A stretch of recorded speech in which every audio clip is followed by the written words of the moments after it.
Dr. Emily Parker walked into St. Catherine's Medical Center on a Tuesday morning with the same lab coat she had worn the day before, except it wasn't the same at all. The fabric felt heavier somehow, colder against her skin, and when she reached into the pocket for her stethoscope, her fingers brushed against something that made her blood turn to ice. A photograph. One she had never seen before. One that showed her standing in a hospital corridor she didn't recognize, next to a patient whose face was blurred beyond recognition, and in the corner of the image, written in handwriting that looked disturbingly like her own, were 3 words that would haunt her for weeks to come.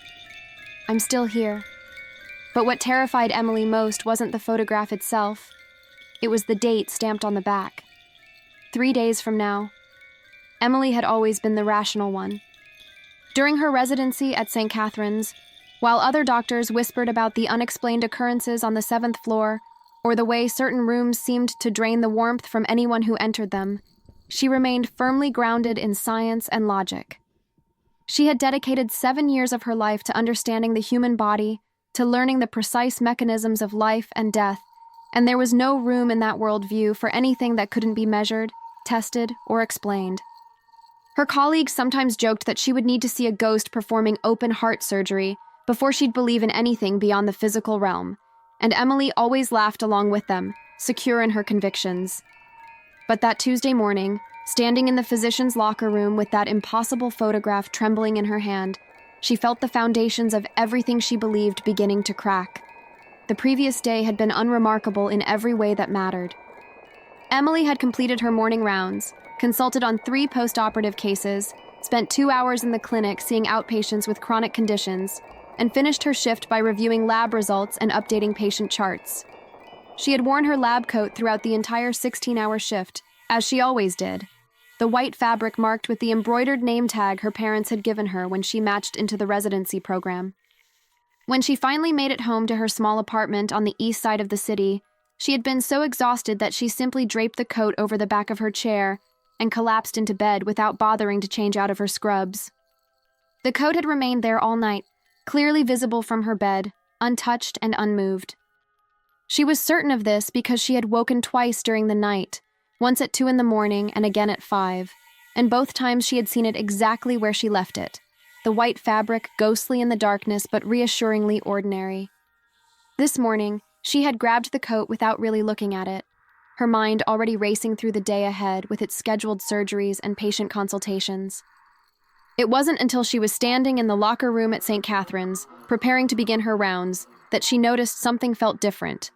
The weight was wrong, the pocket seemed deeper, and when she looked down at the name tag embroidered on the chest, she saw her name spelled correctly, but the stitching looked newer somehow, as if the coat had been made yesterday instead of 3 years ago. Emily told herself she was being ridiculous, that exhaustion was making her imagine things that weren't there, but then her hand found the photograph in the left pocket, and all her rationalizations crumbled away like ash. She pulled out the photograph with shaking fingers and studied it under the harsh fluorescent lights of the locker room. The image showed her standing in what appeared to be a hospital corridor, but not one she recognized from St. Catherine's. The walls were painted a pale green color she had never seen in this building, and the floor tiles formed a pattern that seemed both familiar and utterly foreign. She was wearing the same lab coat she had on now, and her expression in the photograph was one of profound sadness mixed with something else, something that looked almost like resignation. Next to her stood a patient in a hospital gown, but their face was so blurred it was impossible to make out any features, as if someone had deliberately obscured their identity. The background showed other figures, other patients, or staff members perhaps, but they too were indistinct, reduced to shadowy outlines that might have been human or might have been something else entirely.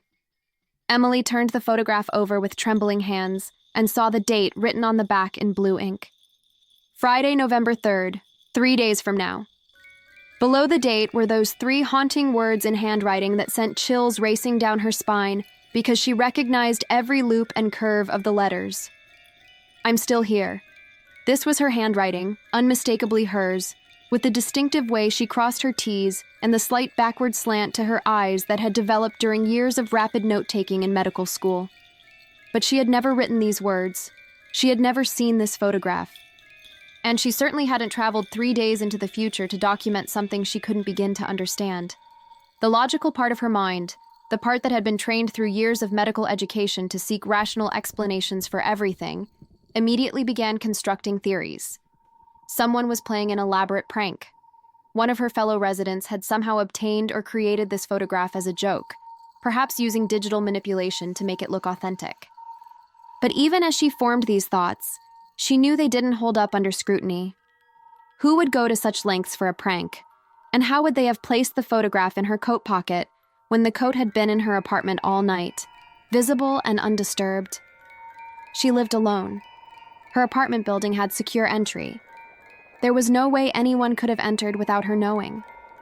She examined the coat more carefully, looking for any other signs that something was wrong. The fabric felt slightly different under her fingers, smoother somehow, as if it had been cleaned more recently than she remembered. The pocket seemed to contain other items she didn't recall placing there. A pen with ink that was almost but not quite dried out. A crumpled receipt from a coffee shop she had never visited. A small notepad with several pages torn out, leaving only the ragged edges behind. Each discovery made her heart beat faster, made the locker room feel smaller and more confining, as if the walls were slowly closing in around her.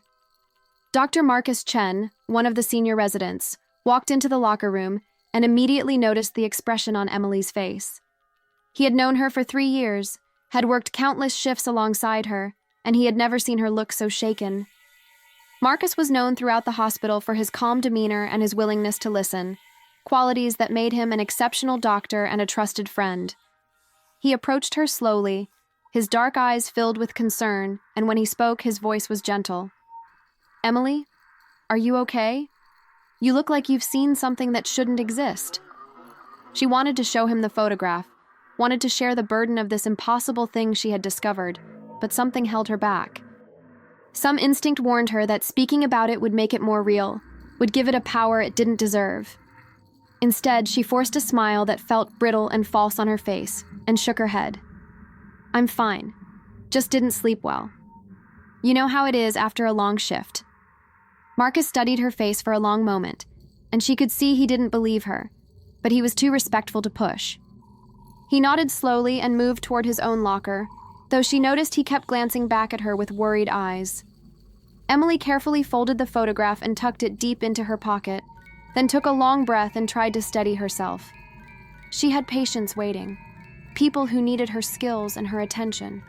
Whatever this was, whatever strange thing had happened to her coat, or her apartment, or her sense of reality itself, it would have to wait. She had responsibilities that couldn't be ignored. The morning rounds at St. Catherine's followed a pattern Emily had grown to know intimately over the past 3 years. She moved from room to room with practiced efficiency, checking vital signs, reviewing overnight notes, adjusting medications, and offering words of comfort to patients who were frightened or in pain. Normally, this routine grounded her, gave her a sense of purpose and control in a world that often felt chaotic and unpredictable. But today, every moment felt wrong somehow. The photograph in her pocket seemed to pulse with an energy she couldn't explain, as if it were alive and demanding her attention.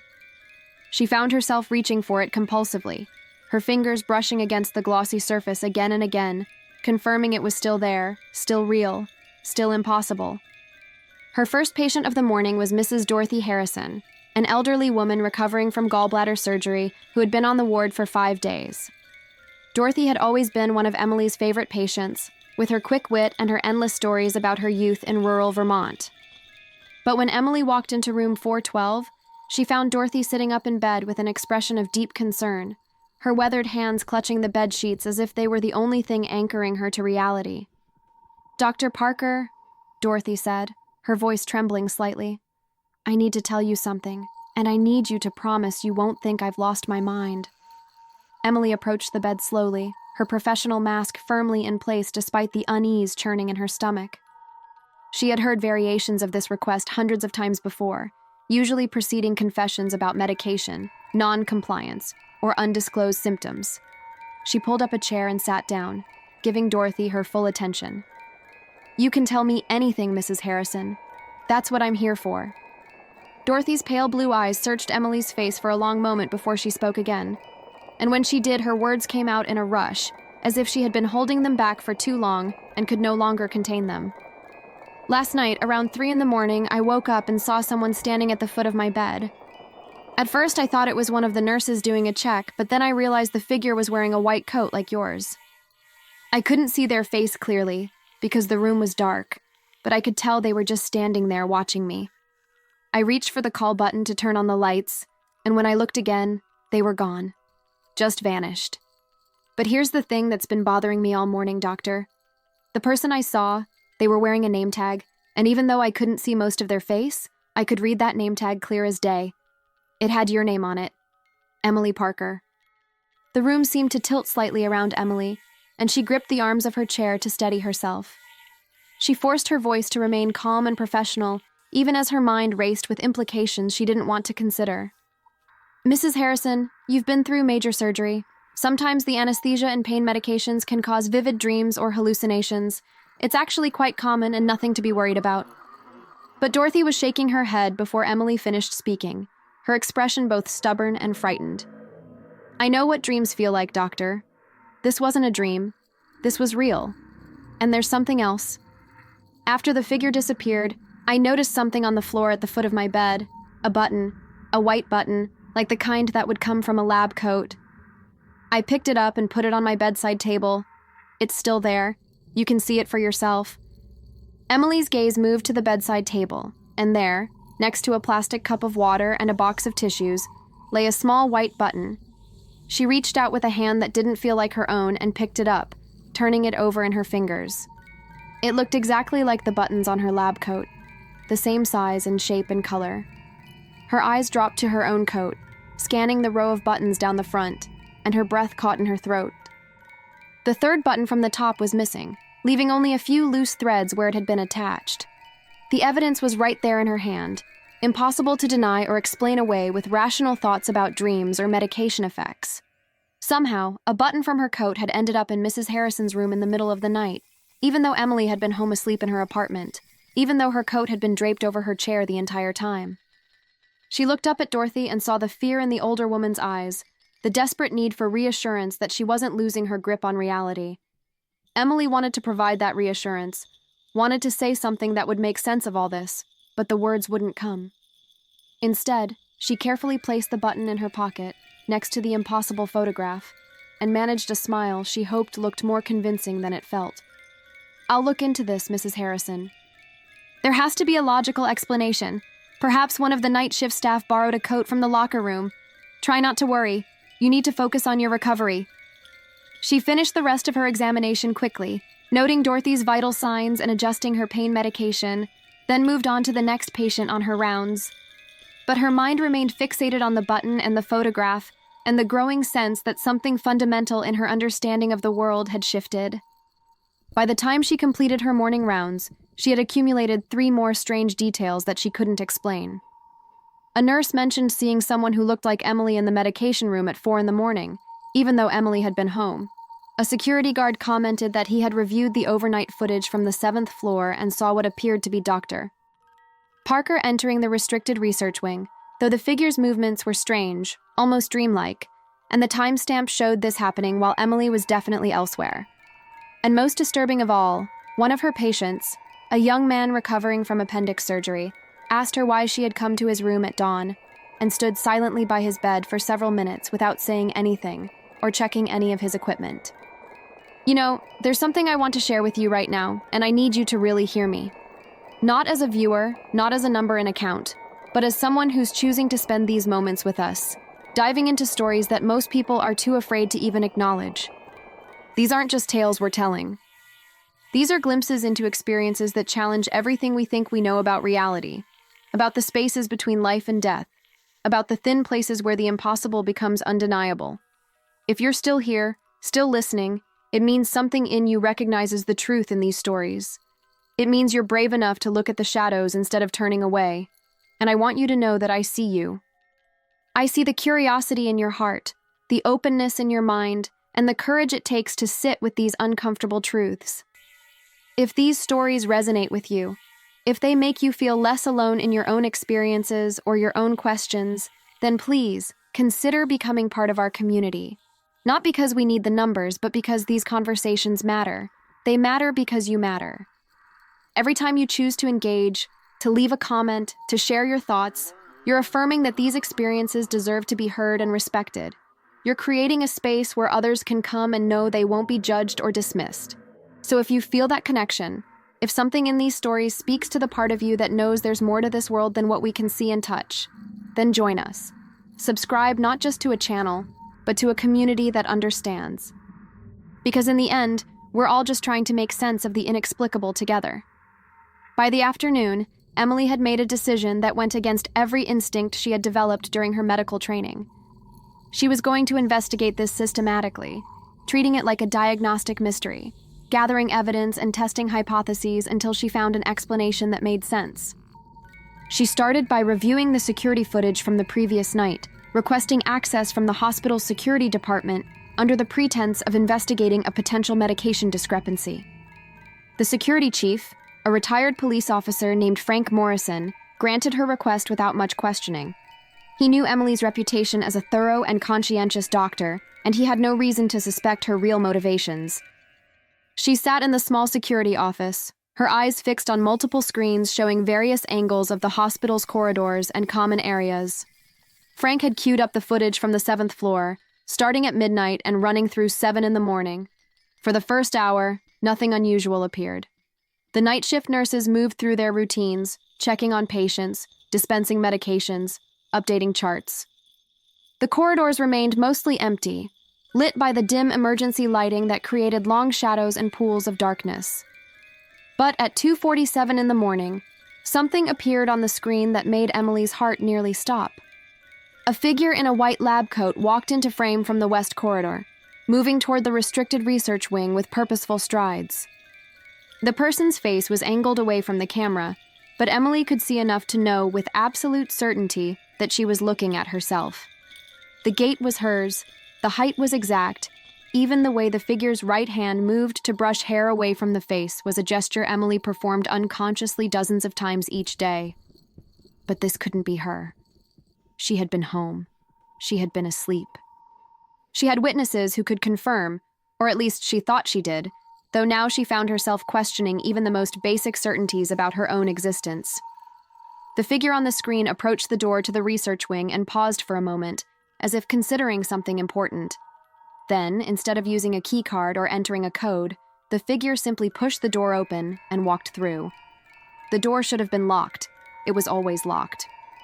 Access to the research wing required special clearance that Emily didn't have, but somehow this version of her had entered without any apparent difficulty. The timestamp showed 2:51 in the morning. Emily grabbed her phone and checked her own security app, the one connected to her apartment's smart lock. At 2:51 in the morning, her apartment door had recorded no activity. The last entry had been at 11:43 the previous evening, when she had arrived home from her shift. Frank noticed her pale expression and leaned forward with concern. "Dr. Parker, did you find what you were looking for? You don't look so good." Emily forced herself to breathe normally, to school her features into something resembling calm professionalism. She couldn't tell Frank what she had seen, couldn't admit that she appeared to be in two places at once, couldn't even begin to explain the implications of what the footage showed. Instead, she nodded slowly and made herself smile. "Yes, I found it. Thank you for your help, Frank. I need to review some patient files now, but I appreciate your time." She left the security office on unsteady legs and made her way to the hospital's medical library, a quiet space on the 3rd floor where residents often went to study or catch up on research. She needed privacy. She needed time to think. And most importantly, she needed to figure out what was happening to her before the situation spiraled completely out of control. The library was empty, except for a single medical student dozing over a pile of textbooks in the far corner. Emily chose a desk near the windows, pulled out her laptop, and began searching for any information that might help her understand what she was experiencing. She started with medical explanations, exploring conditions that could cause confusion, memory loss, or dissociative episodes. Could she be suffering from some form of complex partial seizure that caused periods of amnesia? Could there be a neurological condition affecting her ability to form memories, creating gaps in her awareness that she was filling in with false certainty? She spent an hour reading about temporal lobe epilepsy, dissociative identity disorder, and various forms of parasomnia, but none of the descriptions matched her symptoms. She had no history of seizures, no family history of neurological disease, and no previous episodes of memory loss or confusion. Her last physical examination had been 3 months ago, and everything had been completely normal. Reluctantly, she expanded her search to include phenomena that existed outside the comfortable boundaries of medical science.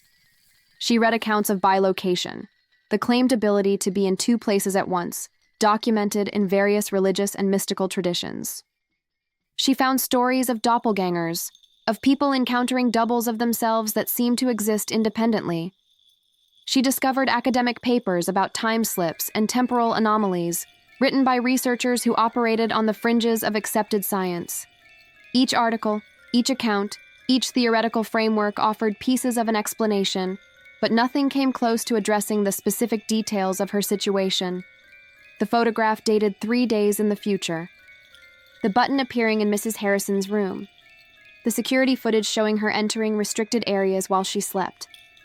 As the afternoon light began to fade, Emily made a decision that terrified and exhilarated her in equal measure. She would go to the research wing tonight. She would wait and see if this other version of herself appeared again. If there was some duplicate or echo or impossible twin walking through the hospital, then confronting it directly was the only way to understand what was happening. The thought of encountering herself, of standing face to face with an entity that wore her appearance and moved with her gestures, filled her with a primal dread she had never experienced before. But she had spent her entire adult life facing difficult situations with courage and determination, and she wasn't about to let fear paralyze her now. The rest of her shift passed in a blur of routine medical tasks that felt surreal and distant, as if she were watching someone else perform them. She consulted on 2 new admissions, attended an interdisciplinary meeting about patient care protocols, and completed her daily documentation with mechanical precision. All the while, her mind remained focused on the coming night, on the confrontation she had planned, on the answers she desperately needed. When her shift finally ended at 7 in the evening, she didn't go home. Instead, she found an empty on-call room on the 4th floor, set an alarm for 2 in the morning, and tried to rest. Sleep came in fragments, interrupted by dreams of corridors that stretched endlessly, of her own face reflected in countless mirrors, of a voice that sounded exactly like hers, whispering words she couldn't quite understand. The alarm jolted her awake at exactly 2 o'clock. Emily sat up in the narrow bed, her heart already racing with anticipation and fear. She splashed cold water on her face in the tiny attached bathroom, then made her way through the quiet hospital toward the 7th floor. The night shift was always the strangest time in a hospital, when the normal bustle of activity gave way to an eerie calm punctuated by occasional urgent crises. The corridors felt longer at night, the shadows deeper, and the sounds of medical equipment seemed to echo with unsettling clarity. Emily moved with purpose, avoiding the main nursing stations where she might be questioned about why she was still in the building so late. She took the stairs instead of the elevator, climbing the 7 flights with steady determination. When she reached the 7th floor, she positioned herself in a supply closet with a clear view of the restricted research wing entrance. The door stood about 30 feet away, its electronic lock glowing red in the dimness. She checked her watch. 2:37. If the pattern from the previous night held, she had about 10 minutes before something happened. She pulled out the photograph and studied it again under the dim light from her phone. The corridor in the image definitely wasn't from St. Catherine's, but there was something about the architectural details that nagged at her, as if she should recognize them but couldn't quite place where she had seen them before. At 2:49, the temperature in the corridor dropped noticeably. Emily felt the change immediately, saw her breath begin to mist in the air, watched as the light seemed to dim slightly without any apparent cause. And then, emerging from the shadows at the far end of the hallway, she saw herself approaching. The figure moved with her exact gait, wore her exact lab coat, carried itself with her exact posture. But there was something wrong about the way it moved, something that made Emily's skin crawl with instinctive revulsion. The movements were too smooth, too fluid, as if the figure were gliding rather than walking. And as it drew closer, Emily could see that its eyes were fixed straight ahead, unblinking, seeing everything and nothing at once. Emily stepped out of the supply closet on legs that threatened to give way beneath her. The figure stopped moving immediately, as if it had been waiting for exactly this moment. For several seconds that felt like hours, the two versions of Emily Parker stood facing each other in the dim corridor, separated by perhaps 20 feet of space that felt like an unbridgeable chasm. Then, slowly, the other Emily smiled. It wasn't a warm smile or a friendly smile. It was the smile of someone who knew terrible secrets and found them amusing. When it spoke, the voice was Emily's voice, identical in every way except for a hollow quality that made each word sound as if it were coming from somewhere very far away. "You shouldn't have waited up. You're not ready to understand yet." Emily found her voice, though it came out as barely more than a whisper. "What are you? Why do you look like me?" The other Emily tilted its head in a gesture that was familiar and alien at the same time. "I'm not separate from you, Emily. I'm what you become. I'm what happens when you finally stop running from the truth about this place, about what exists in the spaces between the patient rooms and the operating theaters. You've spent 3 years ignoring the signs, pretending that everything can be explained by science and logic. But some things exist beyond those comfortable boundaries. Some things are real whether you believe in them or not." The figure began moving again, walking past Emily toward the research wing door with that same unsettling fluidity. Emily reached out instinctively, intending to grab its arm, to confirm through touch that this impossible thing was real. But her hand passed through the white fabric of the lab coat as if it were made of smoke. The other Emily paused at the research wing door and looked back over its shoulder, and this time there was something like pity in its expression. 3 days from now, Emily, that's when you'll understand everything. That's when you'll be standing in the corridor from the photograph, and you'll write those words on the back, and you'll finally know why I'm here. Until then, try not to be too afraid. Fear won't change what's coming. Nothing will change what's coming." The figure pushed open the research wing door, which shouldn't have been possible, which required security clearance and electronic authorization, and stepped through. Emily ran forward, desperate to follow, to demand more answers, to understand what prophecy or warning or curse she had just been given. But when she reached the door and tried to open it, the handle wouldn't budge.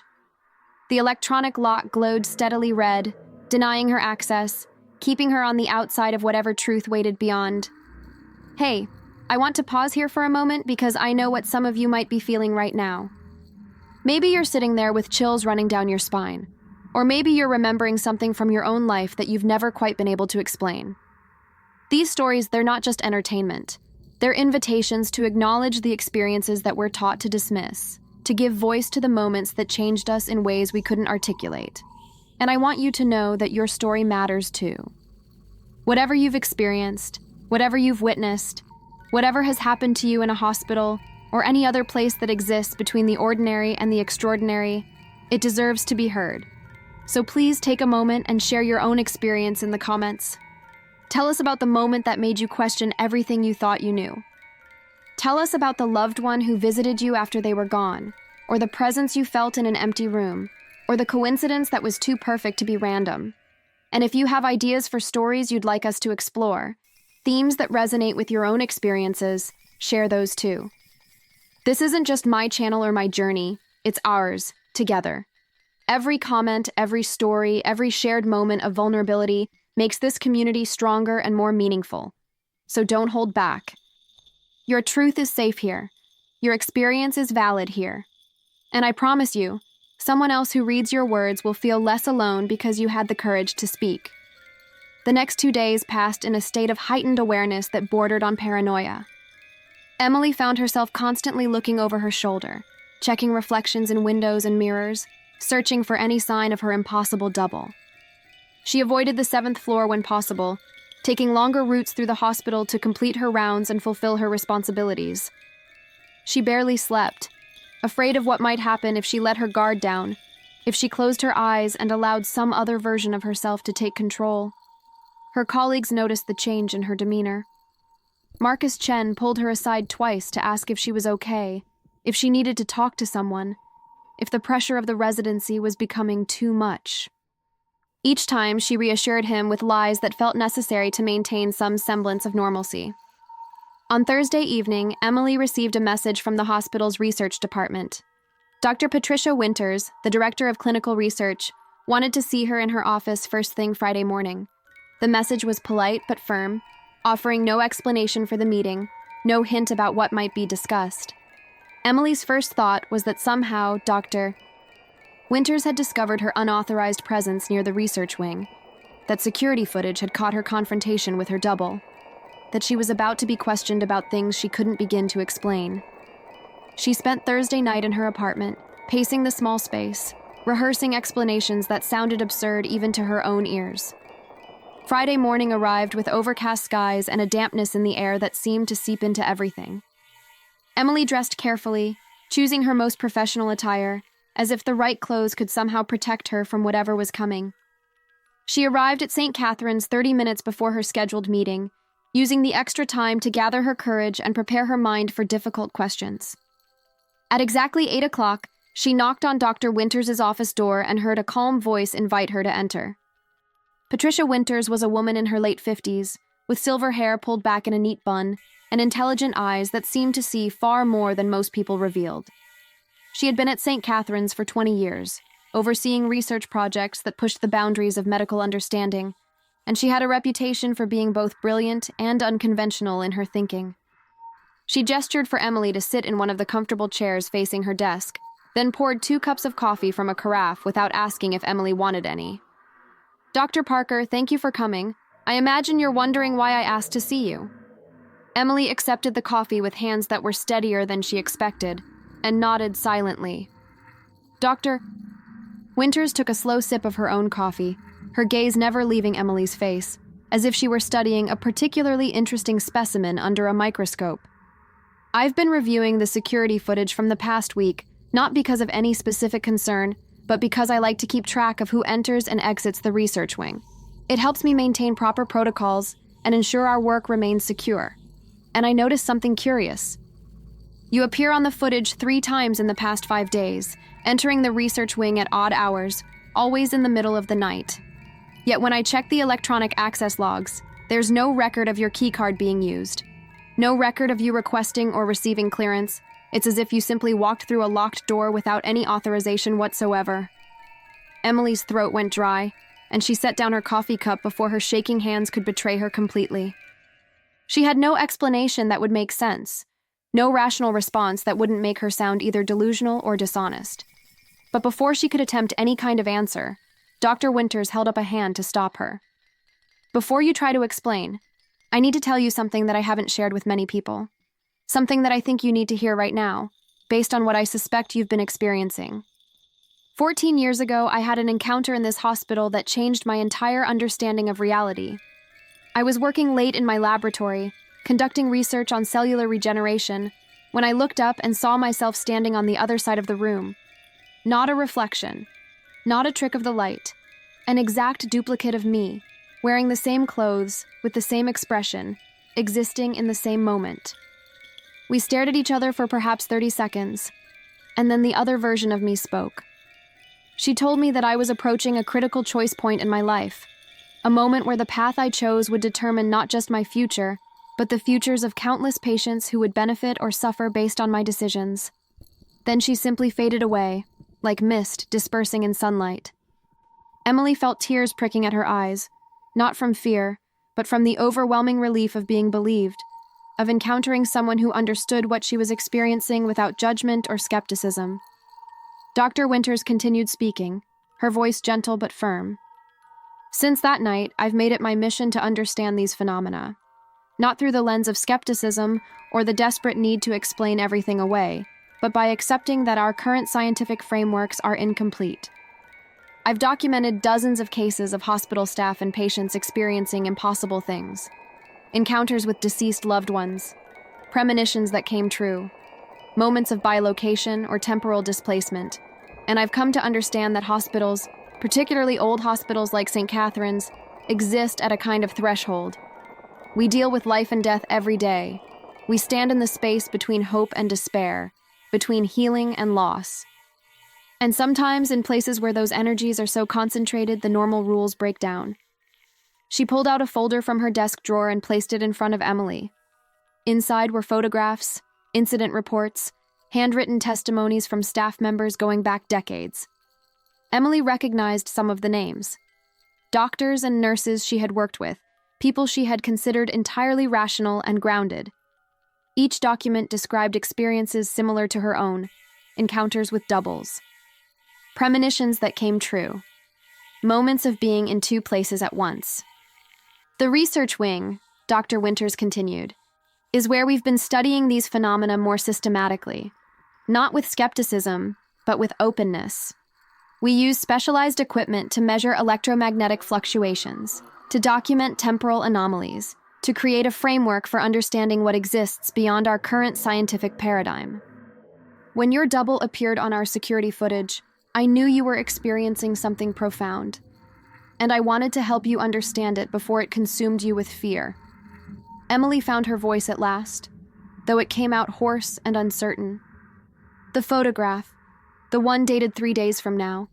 Today. How do I stop whatever's going to happen? Dr. Winters shook her head slowly, and there was profound compassion in her expression. You don't stop it, Emily. You experience it. You learn from it. The future isn't fixed, but certain events have a kind of gravitational pull. They're nexus points where multiple timelines converge, where something significant must happen to maintain the integrity of causality. Your double isn't trying to harm you. She's trying to prepare you. She's showing you what you need to become to fulfill your purpose here. Dr. Winters stood and moved to the window, looking out over the hospital grounds where early morning light was beginning to break through the clouds. In about 6 hours, a patient will be brought to the emergency department. A young woman named Sarah Mitchell, 28 years old, pregnant with her first child. She'll have been in a car accident, and her injuries will be severe. The attending physicians will focus on saving her life and the baby's life, and they'll succeed in that immediate goal. But there will be something else wrong, something subtle that the initial scans won't catch. A slow bleed in her brain that will kill her within 48 hours if it's not identified and treated. Every doctor in this hospital will miss it except one. The doctor who has been prepared by experiencing the impossible, by having her understanding of reality expanded enough to see patterns that others can't perceive. The doctor who will be standing in the third-floor corridor at exactly 2:37 this afternoon when Sarah's mother asks a question that seems irrelevant, but isn't. You, Emily. You're going to save her life because you've been open to possibilities that most doctors would dismiss. Your double wasn't haunting you. She was training you to see beyond the obvious. Emily sat in stunned silence, trying to process everything Dr. Winters had just revealed. The photograph in her pocket suddenly felt less like a curse and more like a map, a guide to a moment that she was meant to inhabit. She pulled it out with trembling fingers and looked at it again with new understanding. The blurred patient in the image could be Sarah Mitchell. The sadness in her own expression could be the weight of knowing what was at stake. The unfamiliar corridor with its pale green walls might be somewhere in this very building that she simply hadn't recognized yet. How do you know all this? Emily asked, her voice barely above a whisper. How can you be so certain about what's going to happen? Dr. Winters returned to her desk and sat down, her hands folded calmly in front of her. Because this isn't the first time I've guided someone through this experience. Because the patterns repeat themselves with enough consistency that I've learned to recognize them. And because your double visited me 2 nights ago and told me exactly what I needed to tell you today. Time isn't linear, Emily. Not in the way we've been taught to believe. It's more like a web, with multiple strands connecting past, present, and future in ways that create loops and echoes. Your double exists because you will exist, because the choices you make today create the necessity for her to reach back and prepare you. It's causality folding back on itself. Emily felt the foundations of her understanding shifting once again, but this time instead of fear, she felt a strange sense of calm settling over her. If what Dr. Winters said was true, then her experiences over the past few days hadn't been random or malicious. They had been purposeful, designed to expand her consciousness enough to perceive what needed to be perceived, to act when action was required. She thought about all the years she had spent in medical school and residency, learning to trust only what could be measured and proven, and she realized how much that rigid thinking had limited her ability to truly help her patients. Medicine wasn't just about blood tests and CT scans and pharmaceutical interventions. It was about intuition and connection, and being open to information that came through channels science hadn't yet learned to measure. "What do I do now?" Emily asked, and she was surprised to find that she genuinely wanted guidance, wanted to surrender her need for total control and trust in something larger than herself. "You go about your day normally," Dr. Winters replied. "You see your patients, you do your rounds, and when the moment comes, when you find yourself in that corridor at that specific time, you trust yourself. You trust that you'll know what to ask, what to look for, what action to take. The expanded awareness you've gained over the past few days will guide you. Your double has already lived this moment. She knows it works out. She knows you succeed. All you have to do is be present and trust the process." Emily nodded slowly, then stood to leave. But as she reached the door, she turned back with one more question. "Will I see her again? My double?" Dr. Winters smiled, and it was a smile of deep understanding. "You'll see her every time you look in a mirror, Emily, because after today, after you save Sarah Mitchell's life, you'll understand that you and she are the same person. She's not separate from you.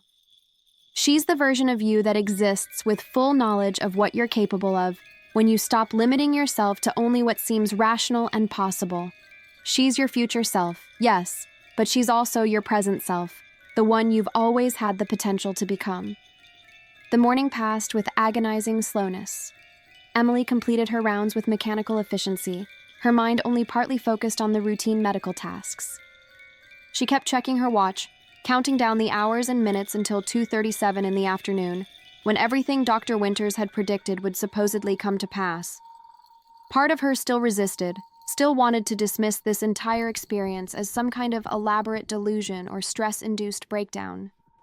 But another part of her, a part that had been growing stronger since she first found that impossible photograph, knew that she was approaching a threshold moment, a point of transformation that couldn't be avoided or denied. At 1:15 in the afternoon, the emergency department paged trauma alerts throughout the hospital. A major vehicle accident on the interstate, multiple casualties incoming, all available staff to report for potential assistance. Emily was in the middle of reviewing lab results when the page came through, and she immediately made her way to the emergency department, joining the organized chaos of doctors, nurses, and technicians preparing to receive the injured.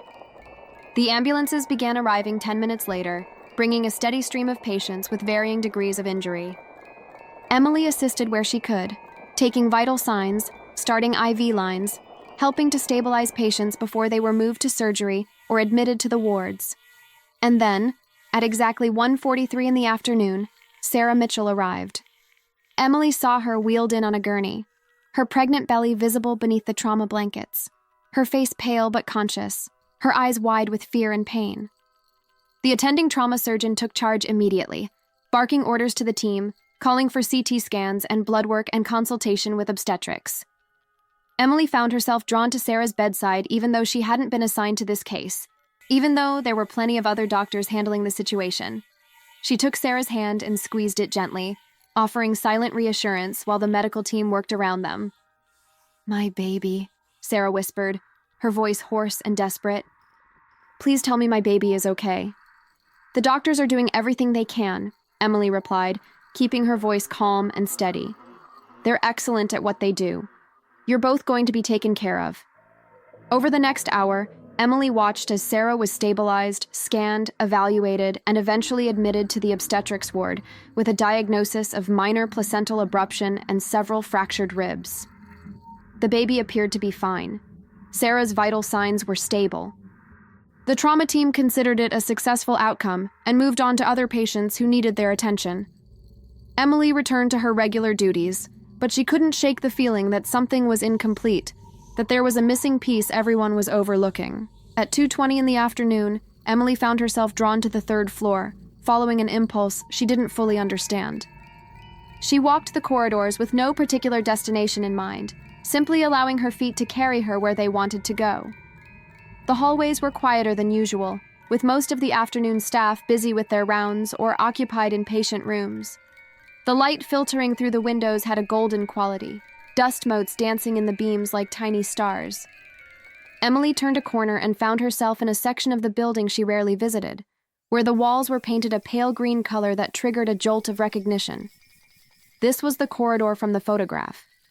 This was where she was meant to be.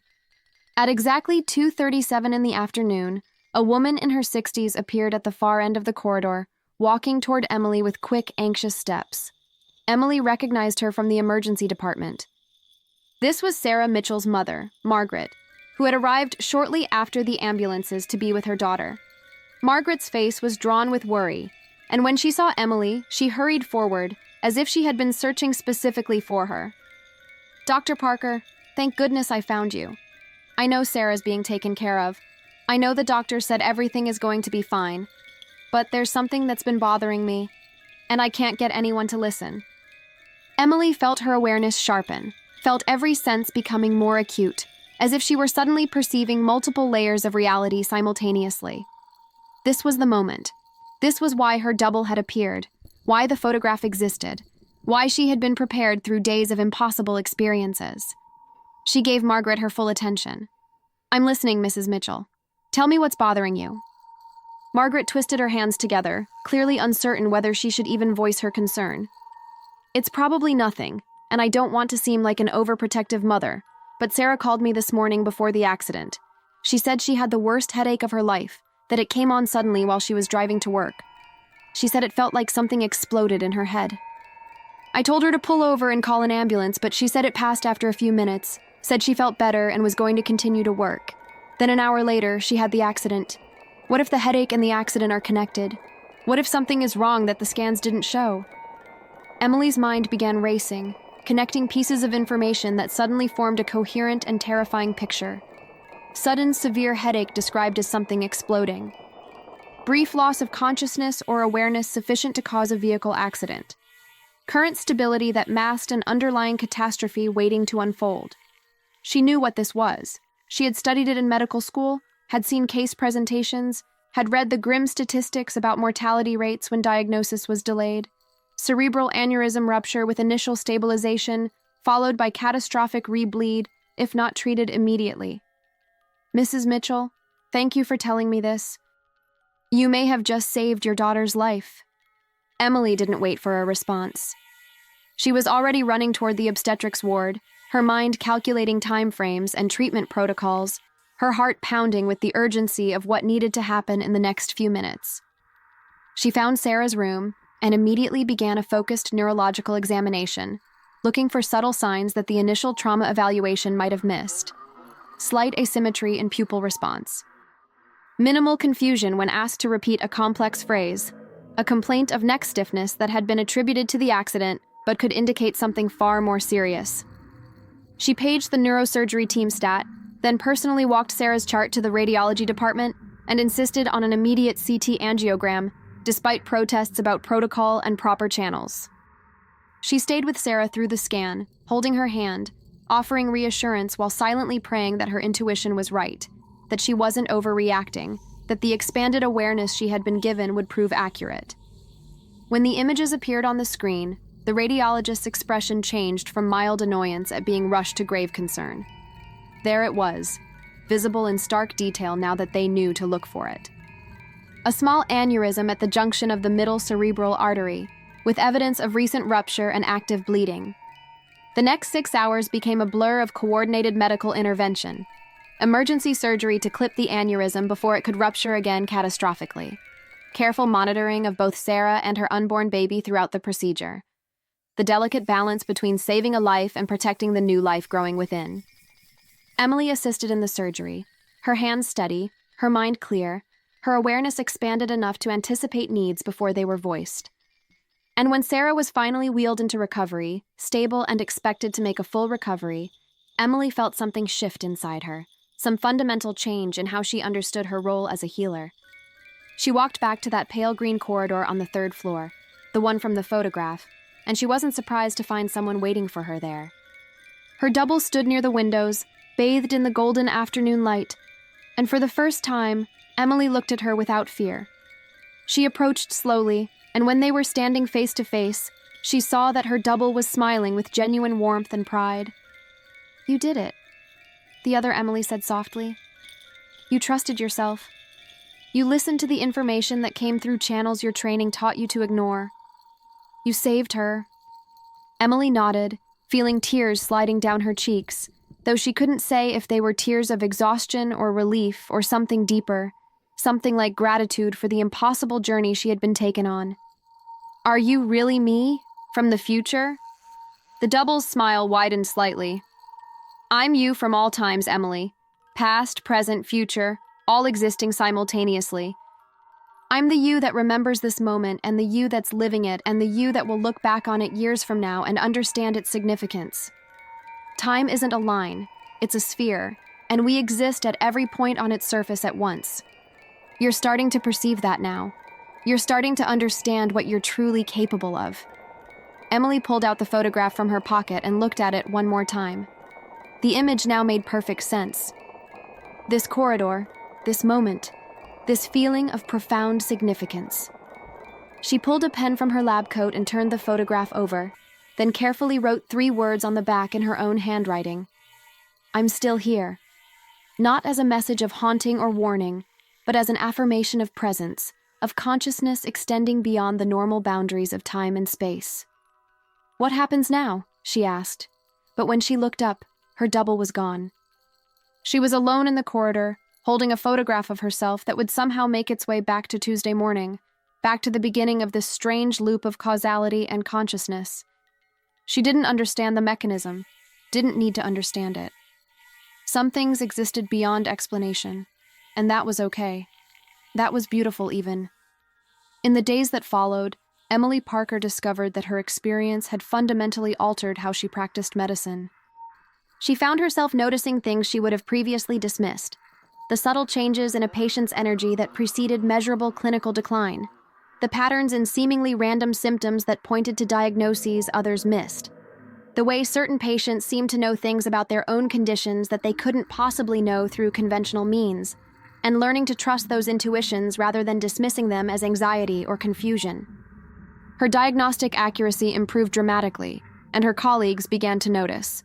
Within a month, she had identified 3 critical conditions that would have been missed by standard protocols, saving lives through a combination of medical knowledge and something else, something that didn't have a name in the textbooks but was no less real for its ineffability.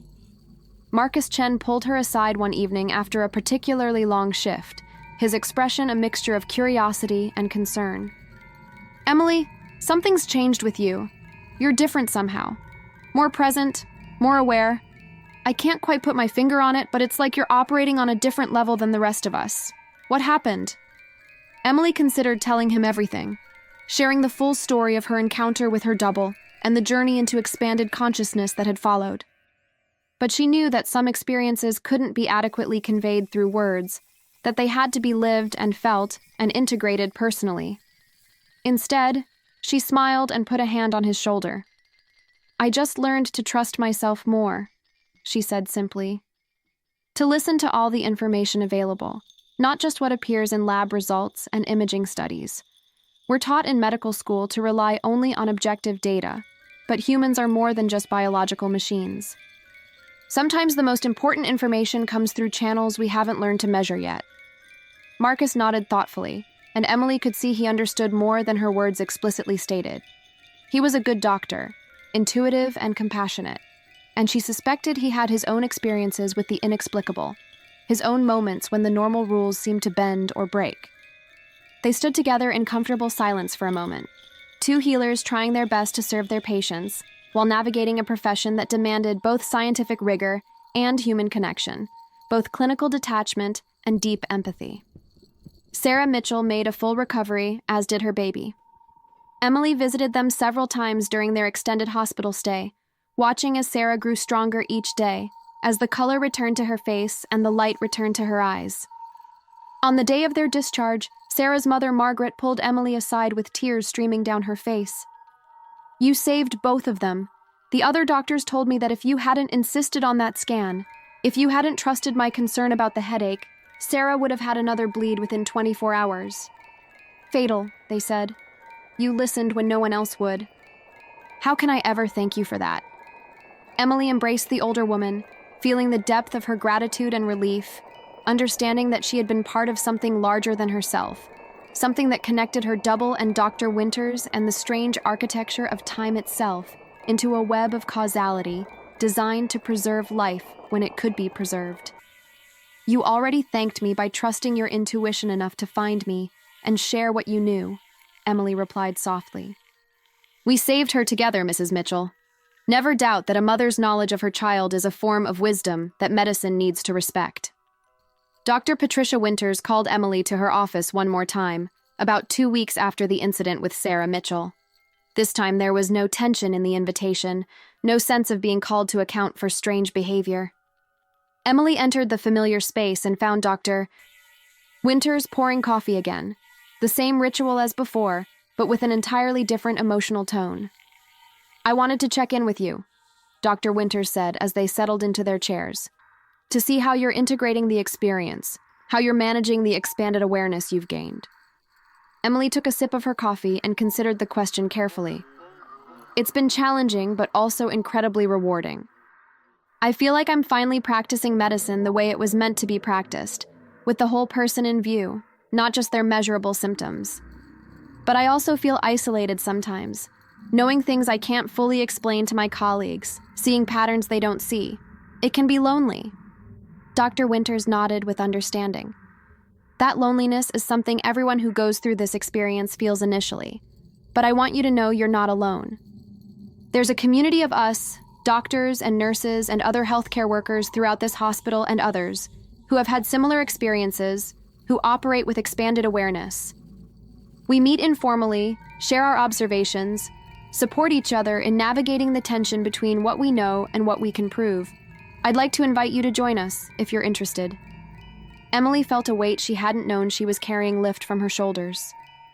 The prospect of connecting with others who understood, who wouldn't dismiss her experiences or think she had lost her grip on reality, filled her with profound relief. I would like that very much, she said. Dr. Winters smiled and pulled out a business card with a phone number handwritten on the back. We meet the first Friday of every month, after hours, in the old chapel on the hospital's west side. The one that's been converted into a meditation room. Come whenever you feel ready. There's no pressure, no judgment, just people trying to be better healers by accepting that healing involves mysteries we may never fully understand. That night, alone in her apartment, Emily laid out all the strange artifacts of her experience on her kitchen table. The photograph dated 3 days in the future that she had written on herself. The white button from her lab coat that had somehow appeared in Mrs. Harrison's room.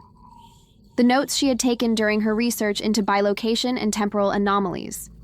She studied them like a detective reviewing evidence from a case, trying to find the thread that connected everything into a coherent narrative. But she realized, as she sat there in the quiet darkness, that coherence wasn't the point. Mystery was the point. Wonder was the point. The recognition that reality was far stranger and more beautiful than any single explanatory framework could capture. She thought about her double, about that other version of herself who existed outside normal time, who had reached back to prepare her for a moment when preparation mattered. Was her double still out there somewhere, watching over her, guiding her toward other critical moments? Or had she served her purpose and dissolved back into whatever dimension she had emerged from? Emily didn't know, and she found that she was comfortable with not knowing. Some questions didn't need answers. Some experiences needed to remain inexplicable to retain their power to transform. Over the following months, Emily continued to develop her abilities, learning to trust the subtle signals her expanded awareness provided. She began attending the monthly meetings Dr. Winters had mentioned, connecting with a remarkable group of healthcare workers who shared their own stories of encounters with the impossible.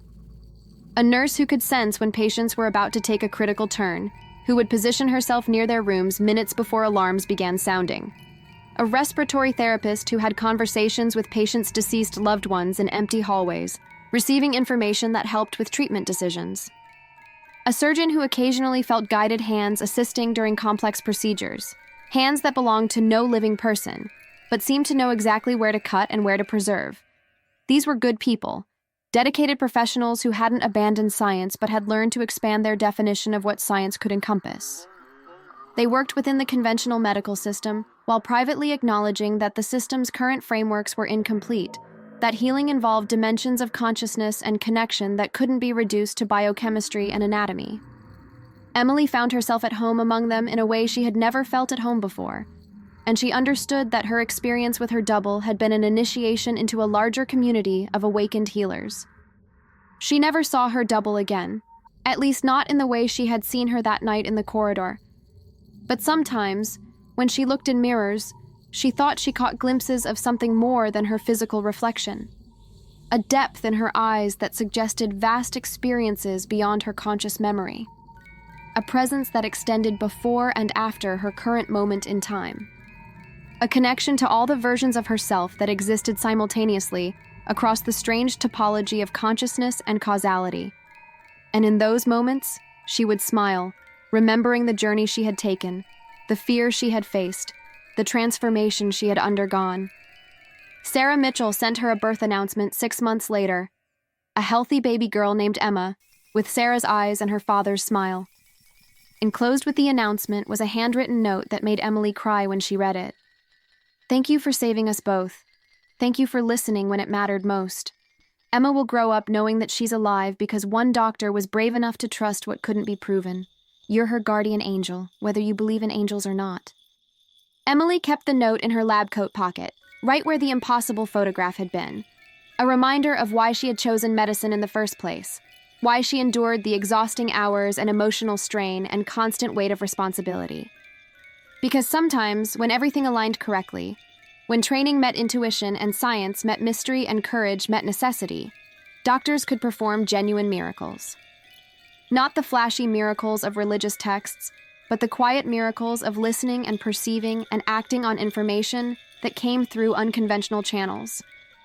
The miracles of being fully present, fully aware, fully committed to preserving life in all its precious fragility. Years later, when Emily had completed her residency and joined the staff at St. Catherine's as an attending physician, she would occasionally guide younger doctors through their own encounters with the inexplicable. She recognized the signs easily, the haunted look in their eyes, the questions they couldn't quite articulate, the tension between what they had witnessed and what they had been taught was possible. And she would share her story with them, carefully and compassionately, offering them the same gift that Dr. Winters had offered her. The gift of knowing they weren't crazy or delusional. The gift of understanding that their experiences were real and valid and potentially transformative. The gift of community with others who walked the same strange path between science and mystery. She kept the photograph in a locked drawer in her office, taking it out occasionally to remember where her journey had begun. The image never changed, never faded, existing somehow outside the normal flow of time like the experience it documented. And every time she looked at it, she felt grateful for the terror and confusion and ultimate transformation it represented. Because that photograph, that impossible artifact from a future that became present, that became past, had taught her the most important lesson of her medical career. That the boundaries between possible and impossible were far more permeable than anyone acknowledged. That consciousness was stranger and more powerful than conventional science admitted. And that the real miracles happened not when the laws of nature were suspended, but when human awareness expanded enough to perceive the laws that had always been operating beyond our limited perceptions. St. Catherine's Medical Center continued its work, day after day, year after year, standing at the threshold between life and death, between hope and despair, between the known and the unknowable. And within its walls, a community of healers practiced medicine with their eyes open to dimensions of reality that most people never perceived, serving their patients with both scientific rigor and spiritual wisdom, with both clinical skill and expanded consciousness. They saved lives in conventional ways and unconventional ways, trusting data when data was sufficient and trusting intuition when intuition was what the moment required. And they did so knowing that the deepest truths about healing, about consciousness, about the nature of time and self and existence itself, would always retain an element of mystery that no amount of research or study could fully penetrate. Emily Parker had become the doctor she was meant to be. Not despite her encounter with the impossible, but because of it. Not by rejecting science, but by recognizing that science was just one way of knowing among many. Not by abandoning reason, but by accepting that reason alone was insufficient to navigate the full complexity of human existence. She had learned to hold multiple truths simultaneously. That diseases had biological causes that could be treated with medications and surgeries. And that healing involved something more, something that touched on meaning and connection, and the mysterious ways consciousness could transcend the normal boundaries of space and time. She had learned to be both skeptical and open, both rigorous and intuitive, both grounded and willing to soar into territories where conventional maps offered no guidance. And on quiet nights, when the hospital settled into its nocturnal rhythms and the boundaries between worlds seemed thinnest, she would sometimes pause in her rounds and feel the presence of her double nearby, not as something separate or other, but as an aspect of herself that existed beyond the limitations of linear time. She would feel the connection to all the versions of herself across past and future and parallel possibilities, all the choices made and unmade, all the lives saved and unsaved, all the moments of courage and fear and transformation woven together into the strange tapestry of her existence. And she would understand, in a way that went beyond words or concepts, that she had never really been alone, that none of us are ever really alone, that consciousness extends in directions we can barely imagine, connecting us to each other and to versions of ourselves across time in ways that make every moment pregnant with significance. The hospital continued its eternal vigil, its lights burning through the darkness, its doors always open to those who suffered and sought healing. And within its walls, the work continued. The mysterious work of mending broken bodies and broken spirits. The sacred work of standing witness to birth and death, and all the moments in between. The impossible work of being human in a universe stranger and more wonderful than anyone fully comprehends. And Emily Parker, who had once believed only in what could be measured and proven, who had been transformed by an encounter with her own impossible reflection, who had learned to practice medicine with her whole being rather than just her trained intellect, continued to serve, continued to heal, continued to walk the razor's edge between science and mystery with grace and courage and an open heart. In the end, perhaps the real miracle was fear. Fear that pushed her to investigate rather than ignore. Fear that opened her to possibilities she would have otherwise rejected.